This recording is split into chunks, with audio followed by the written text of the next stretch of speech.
Muito boa noite. Se fosse inventada uma escala para medir abalos sísmicos literários, por certo, tudo que Clarice Lispector escreveu atingiria grau máximo. Era um terremoto completo, nem sempre com conotações trágicas. Embora seja preciso reconhecer que para mergulhar na leitura de Clarice Lispector é necessário um certo preparo psicológico.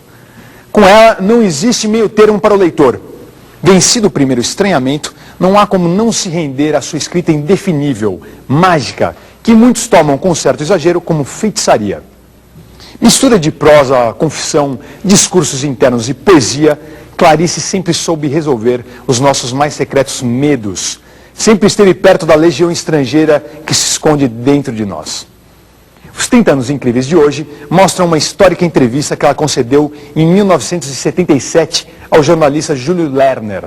Pouco tempo depois, Clarice Lispector morria, e é inevitável dizer que sua palavra continua mais viva do que nunca. Bom proveito. Clarice Lispector, de onde vem esse Lispector? Eu não sei, eu perguntei, é um nome latino, né? E eu perguntei ao meu pai desde quando havia Lispector na Ucrânia. Ele disse que de gerações e gerações anteriores.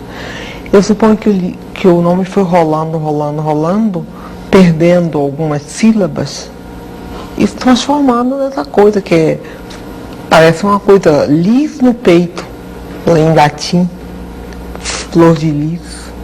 Quer dizer, é um nome que quando eu escrevi meu primeiro livro, Sérgio Millier, eu era então completamente desconhecida, é claro. Sérgio Millier diz assim: essa escritora de nome desagradável, certamente um pseudônimo, e não era meu nome mesmo. Você chegou a conhecer o Sérgio Millier pessoalmente? Nunca. Porque eu publiquei meu livro e fui embora do Brasil para viajar, porque eu me casei com um diplomata brasileiro. De modo que eu não conheci as pessoas que escreveram sobre mim, eu não conheci. Clarice, seu pai fazia o que profissionalmente? Representação de firmas, coisas assim. Quando ele, na verdade, dava, era para coisas de espírito. Há alguém na família Lispector que chegou a escrever alguma coisa? Bom, eu soube ultimamente, para minha enorme surpresa, que minha mãe escrevia. Não publicava, mas escrevia. Eu tenho uma irmã, Elisa Lispector, que escreve romances. E tenho uma irmã chamada Tânia Kaufmann, que escreve livros técnicos. Você chegou a ler as coisas que sua mãe escreveu? Não, eu só soube há poucos meses. Mas não teve condições de ler? Não, eu soube a informação de uma tia. Ele sabe que sua mãe fazia um diário e escrevia poesia, eu fiquei bobo. Em diversas entrevistas que você tem concedido, surge quase que necessariamente a pergunta de como você começou, quando. Isso é mais do que conhecido, você começou aos 7 anos de idade. Antes dos 7 anos eu já fabulava, já inventava história. Por exemplo, inventei uma história que não acabava nunca. É muito complicado para explicar essa história, como era. Mas quando eu comecei a ler e escrever, comecei a escrever também. Pequenas histórias. Quando a jovem, praticamente adolescente, Clarice Lispector, descobre que realmente é a literatura, aquele campo de criação humana que mais a atrai, a jovem Clarice tem algum objetivo específico ou apenas escrever sem determinar um tipo de público? Apenas escrever. Você poderia nos dar uma ideia do que era a produção da adolescente Clarice Lispector? Caótica, intensa, inteiramente fora da realidade da vida. Desse período, você se lembra do nome de alguma produção? Bom, eu escrevi várias coisas antes de publicar meu primeiro livro. Eu já escrevia para revistas, contos, jornais. Eu ia com a timidez enorme mas uma timidez e ousada. Eu sou tímida e ousada ao mesmo tempo. Eu chegava lá na revista e dizia, eu tenho um conto, o senhor quer publicar? Aí eu me lembro que uma vez foi o Raimundo Magalhães Júnior, que olhou, leu um pedaço, olhou para mim e disse, você copiou isso de quem? Eu disse, ninguém, é meu. Ele disse, você traduziu? Eu disse, não. Ele disse, então eu vou publicar. Era assim, era nessa base. Você publicava essas obras em quais publicações? Ah, não me lembro. Jornais, revistas. Clarice, a partir de qual momento você efetivamente decide assumir a carreira de escritora?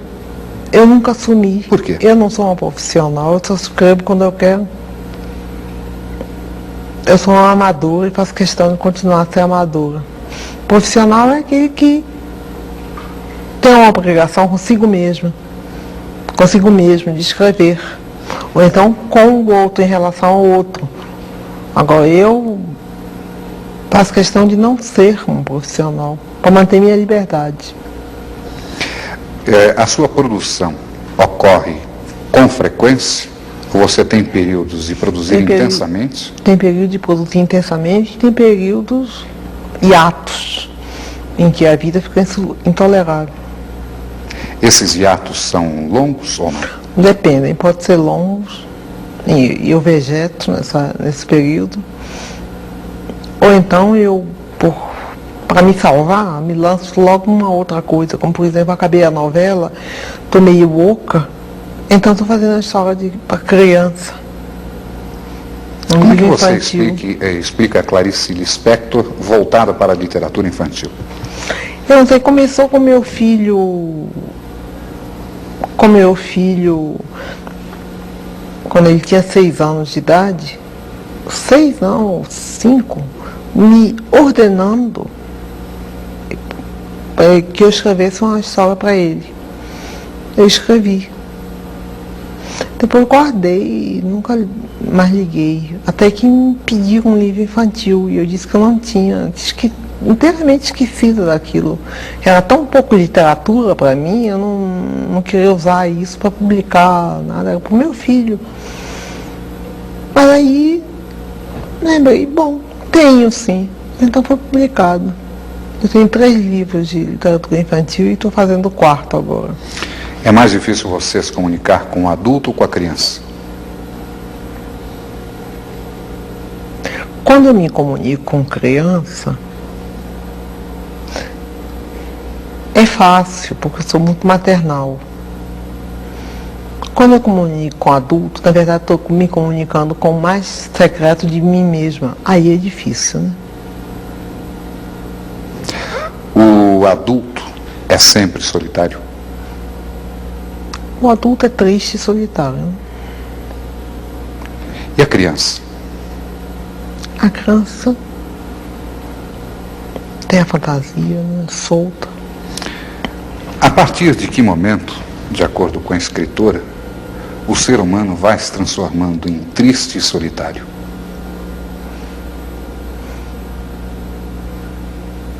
Isso é segredo. Desculpa, não vou responder. A qualquer momento da vida, basta um choque um pouco inesperado e isso acontece. Mas eu não sou solitária não, tenho muitos amigos. E só estou triste hoje porque estou cansada. De modo geral, sou alegre.